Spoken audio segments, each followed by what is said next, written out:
하나님 아버지와 그리스도 예수 우리 주께로부터 은혜와 긍휼과 평강이 넘치기를 간절히 축원합니다. 교회가 핍박받고 성도들이 핍박받을 때 우리가 취할 수 있는 조치가 몇 가지가 있습니다. 그 가운데 오늘 3장 전체에 나와 있는 것처럼 장로님이나 집사님이나 이런 분들을 세워서 동력하고 또 진리를 사수하라, 그렇게 말씀드릴 수가 있겠습니다. 특히 3장 1절부터 7절까지는 감독, 그러니까 장로님의 어떤 자질들에 대해서 우리에게 설명을 해주고 있는데 총 15가지로 얘기를 해주고 있습니다. 지난 주일에는요 14번째, 15번째를 보았었는데요 6절을 한번 보겠습니다.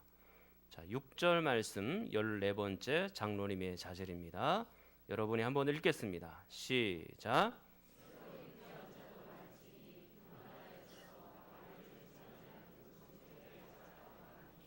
새로 입교한 자, 그런 사람들은 장로로 바로 세우지 말아라, 그렇게 말씀하고 있는 거죠. 이 교회에 처음 발을 내디디고 막 예수 믿기 시작한 사람들을 바로 장로님으로 세우지 않아야 되는 이유가 바로 6절에 나오는데, 그가 교만하여질 수 있기 때문이다 라고 말하는 것입니다.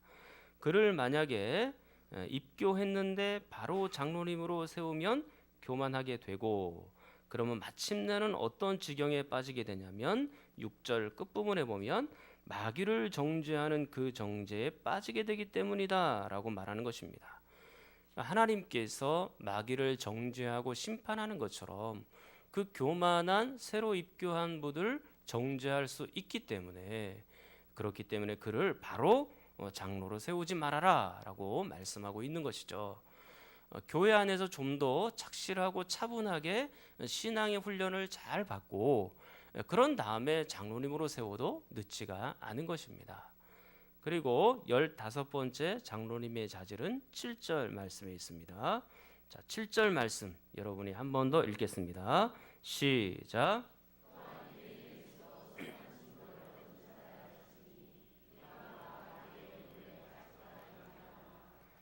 외인에게서도 선한 증거를 얻은 자라야 한다. 그러니까 믿지 않고 또 불신자들에게도 선한 사람이라고 증거를 받고 그렇게 인정을 받는 사람이어야 된다라고 말하고 있는 것이죠. 2015년 한국 교회에서 제일 안 되는 부분 중에 하나가 바로 이 부분입니다. 우리를 빛으로 소금으로 하나님께서 불러주셨음에도 불구하고 오늘날 교회가 오늘 7절에 있는 것처럼 비방거리가 되고 세상의 근심거리, 걱정거리가 되었다라는 것입니다.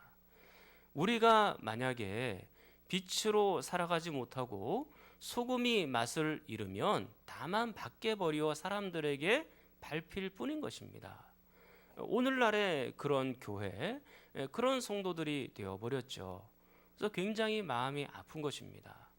더군다나 우리의 삶이 온전하지 못하여서 진리와 멀어지는 사람들이 있고, 우리가 제대로 살지 못하여서 예수 그리스도를 거부하게 되는 사람들이 점점 많아진다면 그것보다 마음이 아픈 사실은 없는 겁니다. 그럼에도 불구하고 우리가 결코 낭망하지 않는 것은 바로 여러분들과 같은 분이 있기 때문인 것입니다. 전 세계적으로 보면 우리 교회는 대한민국 땅에서, 그것도 인천에서, 만수동에서 그리 유명하지 않은 교회를 우리가 다니고 있고 또 섬기고 있지만, 그럼에도 불구하고 여러분들이 각자 속해진 곳에서 빛으로 소금으로 그렇게 살아갈 수만 있다면 우리가 하는 일들은 충분하게 다 감당을 하고 있는 것입니다. 비록 작은 불이지만 반딧불처럼 너무나도 작은 소식일 수 있고 빛일 수 있지만, 저는 여러분들이 빛처럼 살아갈 수 있기를 축원합니다. 아직도 우리는 건져내야 될 영혼들이 너무나 많아요. 우리의 삶이 걸림돌이 되어서는 안 되는 것입니다. 오히려 우리의 삶이 복음적이 되고 오히려 우리의 삶이 예수 그리스도를 드러내는 빛이 될 수 있기를 간절히 축원합니다. 오늘부터는 이제 집사님에 대해서 여러분들과 함께 말씀을 보도록 하겠습니다. 먼저 집사님의 의미를 한번 생각해 보겠습니다. 집사님은 원래 식탁에서 시중 두는 노예를 말하는 것입니다. 그러니까 식탁에서 시중 두는 종들을 원래는 집사라고 표현을 한 겁니다. 그래서 디모데전서 3장 8절에 나와 있는 이 집사는요, 여러 방면으로 번역이 되는데 어떻게 주로 번역이 됐느냐면 섬기는 자 또는 일꾼 이렇게 번역이 된 겁니다. 그러니까 집사는 어떤 분이냐면 장로님들처럼 섬기는 분이라고 얘기할 수가 있는 것이죠. 사도행전 6장에 보면 거기에 7분이 나옵니다. 전통적으로 해석을 하면 그 7분을 우리는 집사라고 부릅니다. 근데 그 7분을 어떤 분들은 7 지도자로 표현하는 분들이 계세요. 왜냐하면 6장을 가만히 보시면 집사라는 말이 없습니다. 그렇기 때문에 7 지도자 그렇게 표현을 하거든요. 그 말도 맞습니다. 그러나 보통 전통적으로 해석을 할 때는 집사라고 많이 이야기를 하죠. 왜냐하면 섬기는 일을 하기 때문에 집사라고 표현을 한 겁니다. 그래서 그 뒤에 나오는 그 7분들을 우리가 집사라고 일단 가정을 해놓고 오늘 말씀을 한번 계속해서 생각을 해보도록 하는 겁니다. 오늘 집사님의 그러면 직무는 무엇일까요? 집사님은 어떤 일을 섬겨야 될까요? 주로 섬기는 것은 성경상에서는 2가지 일입니다. 첫 번째로는 약한 사람들을 돌보는 일, 그리고 재정을 출납하는 일이었습니다. 오늘날에는 그것보다 훨씬 더 다양하게 섬기고 있지만 성경상에 보면 그때는 여러 가지 행정적인 면들을 고려를 했을 때 그 2가지에 집중을 했던 것으로 보여집니다. 사도행전 6장에 보면 교회가 이제 한참 자라나고 성장하는 일로 있을 때 부한 자도 가난한 자도 교회 안으로 다 모이기 시작했습니다. 근데 당시에는 가난한 자가 교회 안에 없었다 그랬죠? 왜냐하면 부한 자들이 집도 팔고 논도 팔고 밭도 팔아가지고 이 가난한 사람들을 도왔던 겁니다. 진정한 사랑의 공동체가 있었던 것이죠. 그렇기 때문에 이 가난한 사람들이 그 가운데 없었고 집 팔고 논 팔고 밥 팔고 그러니까 헌금이 점점 늘어나는 거예요. 그리고 그 헌금을 직접 누가 관리했냐면 당시에는 사도들이 다 관리를 했습니다. 그리고 약자들도 사도들이 다 돌보고 그렇게 했죠. 그러나 점점 사람들이 많아지니까 사도들의 일들이 늘어나게 되고 마침내 그 영적인 일에 문제가 생긴 겁니다. 말씀 읽고 기도하는 일에 문제가 생겼기 때문에 이제 사도들이 한 가지 서로 회의를 거쳐서 방식을 냈는데 그것이 뭐냐면 집사님들을 세워서 그리고 7분의 지도자 또는 집사님을 세워서 그 일들을 감당하도록 하자라는 것이었습니다. 그렇게 해서 생긴 분들이 7 지도자 또는 7 집사님인 것입니다. 그래서 그분들이 약자들을 돌보고 재정을 출납하는 그런 일들을 감당을 했던 것이죠. 지금 우리나라에도 우리 그 교회가 대한예수교 장로회 합동입니다. 우리 이제 교단인데요. 그 교단에 보면 이제 헌법이 있어요. 근데 그 헌법 안에 정치 6장 3조에 보면 집사의 직무를 이렇게 표현을 합니다. 집사의 직무는 목사 장로와 합력하여 빈핍 공공한 자를 권고하며 환자와 갇힌 자와 과부와 고아와 모든 환난당한 자를 위문하되 당회 감독 아래서 행하며 교회에서 수금한 구제비와 일반 재정을 수납 지출한다. 그렇게 되어 있습니다. 복잡하게 적혀 있는 것 같지만 크게 보면 2가지입니다. 약자를 돌보고 재정을 출납한다. 그것입니다. 그래서 사도들의 일들을 서로 이렇게 나누어서 집사님들의 일들을 감당을 했던 것이죠. 처음에는 사도가 모든 일들을 다 지고 감당을 했고 행정적인 일도 다 본인이 했던 것입니다. 그러나 이제 이 집사님들이 서로 나누어서 또 오늘 이 디모데전서 3장에 있는 것처럼 이 장로님들을 세워서 그분들과 함께 일들을 나누게 된 것이죠. 여러분들에게 한번 질문을 하겠습니다. 목사가 바쁜 게 좋으세요? 아니면은 좀 여유 있게 일하는 게 좋으세요? 대답을 못 하시는 거 보니까 아무래도 목사는 바빠야 된다라는 생각을 갖고 계시죠? 우리 성도님들이 뭐 평상시에 직장 생활을 할 때 아침부터 밤 늦게까지 일들을 많이 하시고 또 또 주말에도 또 오셔서 쉬시나요? 뭐 교회를 위해서 열심히 봉사하고 또 최선을 다해서 일하시니까 그 삶이 굉장히 몸은 피곤하실 것 같아요. 그러니까 목사가 약간 여유 있는 모습을 보이면 뭔가 억울한 것처럼 그렇게 생각이 될 수도 있겠죠. 그러나 여러분 전혀 걱정하지 않으셔도 됩니다. 저도 여러분의 삶 못지않게 나름대로는 뭔가 바쁜 일들이 많이 일어나고 있다라는 것을 인지를 하시면 좋겠다라는 생각이 듭니다. 그런데 모든 일들이 교육자에게 또 목사에게 다 집중이 되어서 일들을 감당하게 되면 그것은 목사 혼자 할 수 있는 일들이 아니에요. 그건 성경적인 원리도 아닌 것이죠. 성경적인 원리는 목사 혼자 교회를 하는 것이 아니고 함께 나누어서 일하도록 성경적인 원리로 우리에게 가르쳐주고 있는 것입니다. 목사가 너무 바쁘면 몇 가지 위험에 처해질 수 있어요. 그리고 오늘 이 사도와 같은 사도행전 6장이 사도와 같은 위험에 직면할 수 있는 것입니다. 사도들은 첫 번째로 말씀 전하는 일에 크게 지장을 받았던 겁니다. 그러니까 목사가 바쁘면 그렇게 될 수 있어요. 목사는 평생 공부하고 또 성경 읽고 또 그 다음에 책을 열심히 읽어야 되는 공부를 이제 끝내 놓으면요, 이제 목사의 직분을 더 이상 안 해야 된다. 그렇게 생각해야 될 정도로 목사는 공부를 꾸준하게 계속해서 해야 됩니다. 그런데 말씀 읽지 못하는 시간, 그리고 책도 못 보는 시간들이 있게 되면 이 목사는 이게 이제 큰일 난 겁니다. 그래서 말씀 보고 또 책 보는 시간을 반드시 확보를 해야 되는데 너무 짬이 없고 여유가 없으면 그게 몸도 피곤하고 또 영혼도 피곤해서 그게 제대로 이루어지지 않는 거거든요. 근데 우리 교회의 최고의 가치가 무엇입니까? 우리 교회 목회 방향이 무엇이죠? 그렇죠. 하나님의 말씀이잖아요. 그러면 이 하나님의 말씀대로 가야 되는데 이 하나님의 말씀대로 제대로 가지를 못하는 겁니다. 근데 그 목사가 사실은 말씀 선포도 하고 성경 공부도 하고 있기 때문에 그 정점에 있다고 볼 수 있잖아요. 그런데 목사가 짬이 없으면 이 일들을 제대로 해낼 수가 없는 거예요. 그래서 그게 참 슬픈 일이죠. 그렇게 되면. 그리고 두 번째로 똑같이 사도처럼 기도하는 일에 지장을 받을 수가 있습니다. 세상의 교육과 교회의 교육은 완전히 다르다 그랬습니다.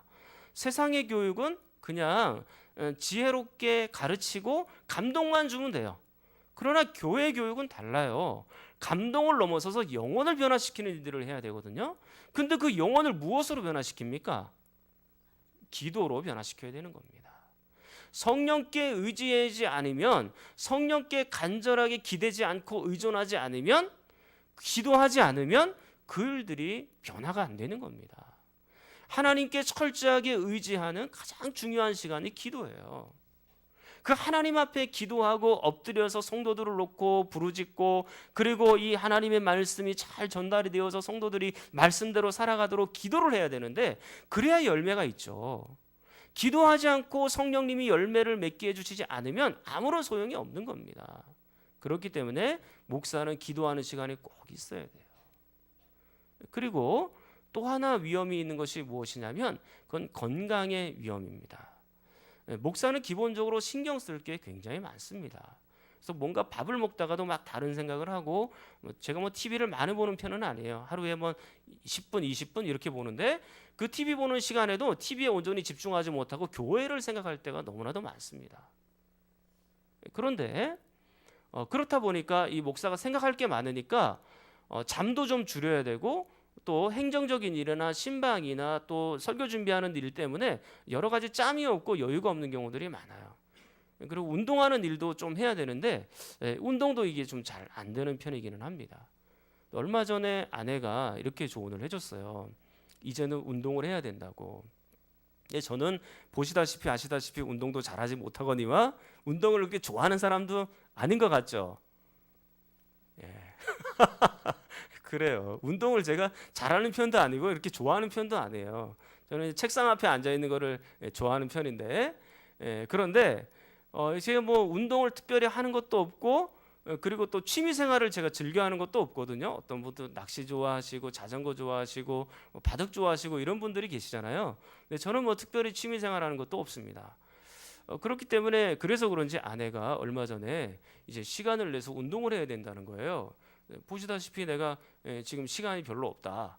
그렇게 얘기를 했더니만 그게 아니래요. 당신 몸은 이제 혼자만의 몸이 아니고 교인들과 나누어 써야 되는 몸이다라고 얘기를 하더라고요. 그러면서 운동을 할 때 교회 일을 하는 것처럼 사역을 하는 것처럼 시간을 내서 일을 해야 된다고 이렇게 운동을 해야 된다고 얘기를 하더라고요. 제가 만약에 교회 일이라면 열일 제쳐두고 다 가서 교회를 보죠. 가장 우선순위가 교회에 있으니까 그것부터 할 겁니다. 그런 것처럼 건강을 돌보는 것도 그렇게 해야 된다는 거예요. 그 아내가 벌써 몇 번 얘기를 했거든요.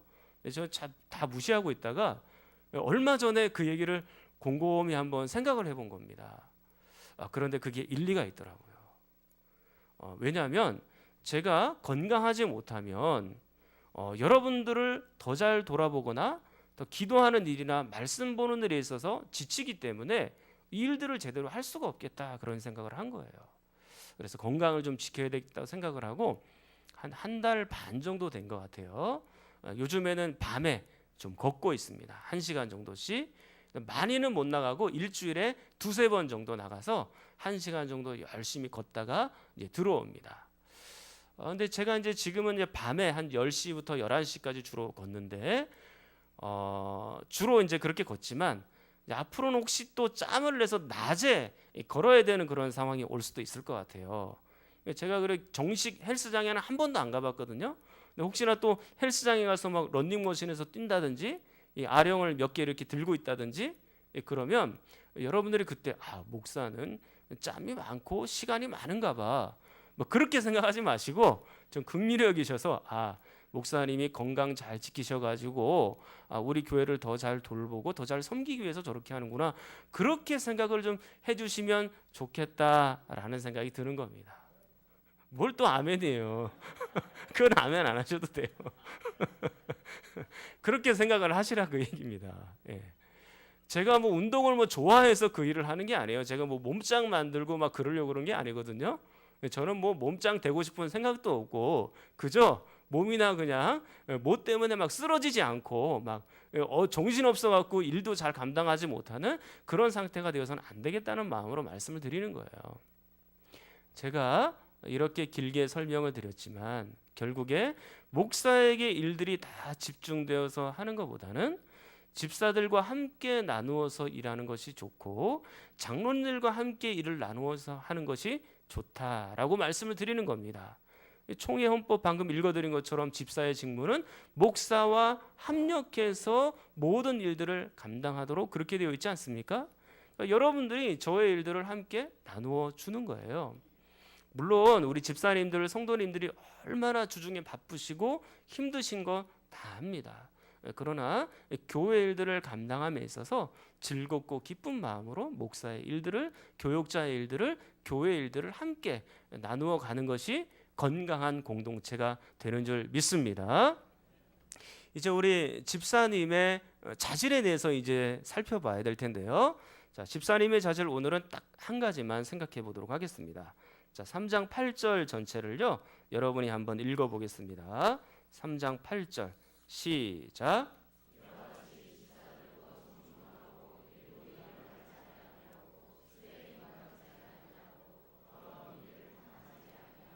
네, 첫 번째 집사님의 자질은 뭐라고 나옵니까? 정중하라 그렇게 나와 있죠. 이 정중이라는 말이 신약 성경에는 4번이 등장을 합니다. 그러니까 원어로 말하는 겁니다. 4번이 등장을 하는데 이 정중이라는 말은 디모데전서 3장 11절에 여자들도 이와 같이 정숙하고, 이 정숙과 정중이라는 말이 헬라 단어로는 똑같은 단어예요. 그리고 빌립보서 4장 8절, 디도서 2장 2절에도요 이 정중이라는 말이 나오는데 거기에는 경건이라는 단어로 번역을 했어요. 그러니까 이 정중이라는 말을 경건이라는 단어로 바꾸어서 쓸 수 있을 만큼 큰 의미를 지니고 있다라고 말씀드릴 수가 있는 것입니다. 그래서 이 정중의 원뜻은 어떤 뜻이냐면 고상하고 진지해서 존경받을 만하다 그런 뜻입니다. 그러니까 존경받을 만한, 짧게 얘기하면 그렇게 말씀드릴 수가 있겠죠. 친절하지만 결코 천박하지 않고, 사려 깊고 배려가 있지만 결코 과하지도 않고, 행복한 웃음이 있지만 해프지도 않고, 유머와 재치가 있지만 결코 가볍지 않습니다.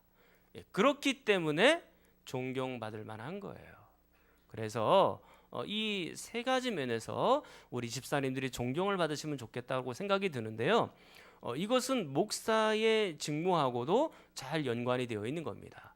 첫 번째로는 목사가 말씀을 잘 섬겨야 되는 것처럼 집사님들도 말씀에 헌신하시고 잘 섬기는 집사님이 되셨으면 좋겠다라는 생각이 듭니다. 말씀을 섬긴다고 할 때는요, 통합적으로 말씀을 드리는 겁니다. 이 말씀을 읽는 것과 듣는 것과, 그리고 이 말씀대로 순종하는 것과, 이 말씀을 전파하는 것과, 그 모든 것들에 있어서 잘 섬기고 존경받는 분이 되기를 바라는 것이죠. 그리고 무엇보다도 이 하나님의 말씀을 간절하게 사모하십시오. 하나님의 말씀을 간절하게 사모하시면 말씀을 읽고 듣고 순종하고 전파하는 것이 너무나 기쁘게 되는 겁니다. 그리고 두 번째로 역시 목사처럼 기도하시고 예배드리는 일에 최선을 다해 주십사, 그렇게 말씀을 드리겠습니다. 우리 교회에 안수 집사님들이 계시는데 제가 연초에 우리 안수 집사님들에게 부탁을 꼭 드렸습니다. 집사님들 공예배 드리고 또 기도하는 일에 좀 최선을 다해 주시면 감사하겠습니다. 또 새벽 기도하는 일, 수요일, 금요일 이런 때 꼭 오셔서 함께 기도를 해주시고 또 예배를 드리시면 좋겠습니다 라고 말씀을 드렸습니다. 그러니까 이것은 누구에게 모범이 되는 측면도 있지만 본인의 영혼을 위해서 굉장히 유익한 거예요. 그래서 본인의 영혼이 하나님과의 관계를 올바르게 잘 맺고 있어야, 그래야 하나님의 일들을 감당할 때 기쁘게 감당하고 사랑으로 감당할 수 있는 거예요. 만약에 우리가 하나님과의 관계가 잘 이루어져 있지 않으면 하나님의 일들을 함에 있어서 의무로만 감당하게 된다고요. 그 의무로만 감당하면 탈진돼요. 쓰러져요. 하나님을 사랑하는 마음으로 감당해야 되거든요. 그리고 성도들을 사랑하는 마음으로 감당해야 되거든요. 그렇기 때문에 기도와 예배 드리는 것은 매우 중요한 것입니다. 그리고 세 번째로는요, 인격적인 면에서 존경받는 집사님들이 되십시오. 교회에 일어나는 많은 일들 중에 문제가 되는 일들은 신앙적인 판단을 잘 못해서 그런 것도 있지만, 인격적인 면 때문에 상처를 받고 마음 아파하는 분들이 굉장히 많다라는 것입니다. 우리의 인격이 제대로 갖춰지지 않아서 상처를 받는 분들이 많으시다라는 것을 여러분들이 기억하셔야 되는 겁니다. 여러분, 예수님을 처음 믿을 때를 일기라고 생각을 한번 해보겠습니다. 그 일기, 예수님을 믿을 때는요, 참으로 마음이 넓어지는 시기입니다. 영혼이 근본적으로 변화가 되었기 때문에 사랑이 들어오고 온유가 들어오고 인내가 들어오고, 그러면 사람들에 대해서 용서하고 실수를 인정해주고 또 관용해주는 그런 마음이 생겨나요. 그러면 2, 3년 동안은 참 괜찮거든요. 근데 2, 3년이 좀 지나면 이기가 찾아오는데, 그 시기는 자기의 옛날의 습관들이 나도 모르게 튀어나온다라는 시기입니다. 그래서 그 시기는요, 은혜가 약간 주저앉은 시기라고 얘기할 수 있어요. 근데 그때를 정말로 잘 넘기셔야 돼요. 그때 여러분들의 영혼을 바라보면서 내가 예수 믿어도 크게 변화되지 않는구나, 내 인격도 여전히 그대로고 내 신앙도 여전히 정체되어 있구나, 그런 생각 때문에 거기서 그냥 교회를 뛰쳐나가 버리면 안 되는 거예요. 그걸 잘 참으셔야 되고, 그때부터가 진정한 신앙생활의 시작이다라는 것을 아셔야 됩니다. 시간이 점점 지나가게 되면 이제 신앙도 인격도 점점 다듬어져 가는 것을 알 수가 있고 볼 수가 있어요. 자, 이제 그렇게 해서 5년, 10년이 지나가면 이제 3기를 맞이하게 되는데, 그 시기는요, 신앙이 성장하냐 퇴보하냐 그 기로에 딱 놓여져 있는 것입니다. 그 시기를 잘 보내면 신앙이 계속해서 올라가지만, 그렇지 않으면 신앙이 이렇게 퇴보할 수밖에 없고 정체될 수 있는 시기를 만나게 되는 겁니다. 그런데 신앙이 성장하면서 동시에 인격도 성장을 하고 인격도 자라나야 되는 것이죠. 그냥 교회 안에서 여러분들이 이 시기를 잘 못 보내면 여러분이 이제는 성경도 잘 찾을 수가 있고 교회 문화도 알 수가 있고 그리고 교회 생활도 어느 정도 익숙해졌지만 그러나 이 성장이 없으니까 이게 마음이 벌써 하나님으로부터 점점 멀어져 가고 있다라는 것입니다. 교회에 남아있지만 기쁜 마음으로 남아있는 게 아닌 거예요. 그래서 여러분들이 그 시기를 정말로 잘 보내셔야 신앙도 성장하고 인격도 성장할 수가 있는 것입니다. 저는 여러분들이 정말로 인격적인 분들이 좀 되었으면 좋겠어요. 저는 이제까지 신앙이 좋은 분이라고 하고 신앙이 성장하고 있는데 인격적이지 못한 사람을 만난 적이 없습니다. 신앙이 성장하면 인격도 함께 성장하는 거예요. 신앙이 성장하는데 인격은 그대로 있다? 뭔가 잘못된 겁니다. 신앙과 인격은 비례관계입니다. 같이 가는 것입니다. 그래서 여러분들이 성경을 잘 읽고 기도 열심히 하는데 어떻게 인격이 안 바뀔 수가 있어요? 당연히 바뀌는 거죠. 그러면 성경을 한번 잘 보십시오. 성경 안에 보면 여러분이 착한 행실을 하라고 또 말을 조심해서 하라고 그리고 여러분의 모든 윤리적이고 도덕적인 그런 계명들이 이 성경 안에는 다 들어가 있습니다. 그러면 자연스럽게 하나님의 말씀을 따라서 신앙이 성장하고 또한 인격도 변화되어 있는 것이죠. 너무나 당연한 이치인 겁니다. 그런데 성경 열심히 읽고 기도 열심히 하는데 인격이 안 바뀌면 뭔가 우리 신앙을 다시 한번 점검해 봐야 되는 거예요. 맨날 그분 나타나면 싸우고 화목하지 않고 그렇게 되면 안 되는 거죠. 그분이 들어가면 웃음이 나고 기쁨이 있고 즐거움이 있고 뭔가 하나님에 대한 진지함이 있고 예수 그리스도에 대한 나눔이 있고 뭐 그런 것들이 좀 있어야 되는데 그분만 들어가면 오히려 막 싸움만 나고 그러면 그거는 진짜 인격적인 분이 아니다라고 말할 수가 있는 겁니다. 그렇기 때문에 여러분들이 나중에 투표를 할 때 정말로 잘하셔야 돼요. 인격적인 신앙도 중요하지만 인격적인 것을 잘 보셔야 됩니다. 신앙이 잘하는 사람은 인격도 함께 잘하거든요. 그런 분들을 여러분들이 좀 평상시에 잘 유심하게 보고 계세요.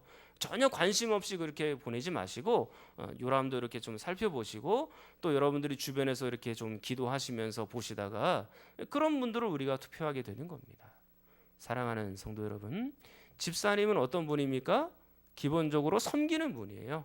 장로님들처럼 잘 섬겨야 되는 것입니다.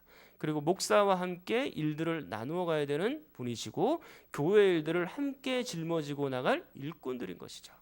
그 일꾼들은 특별히 세 가지 일에 있어서 존경받아야 되는데 그 모든 면에 있어서 특히 말씀, 또 기도, 예배 그리고 인격적인 면에서 많은 사람들 앞에서 정중하시고 또 존경받고 하나님 앞에 인정받는 집사님들, 성도님들 되기를 간절히 축원합니다. 우리 통성으로 함께 기도하겠습니다. 하나님 아버지, 우리 교회 집사님들은 일꾼들은 잘 섬기는 분들이 되게 하여 주시옵소서.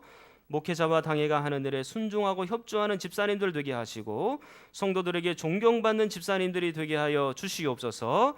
말씀에 헌신이 있고 기도와 예배에 헌신이 있고 인격적으로 봉사하는 집사님들이 되게 하여 주시옵소서. 우리 주여 한번 부르짖고 기도하겠습니다.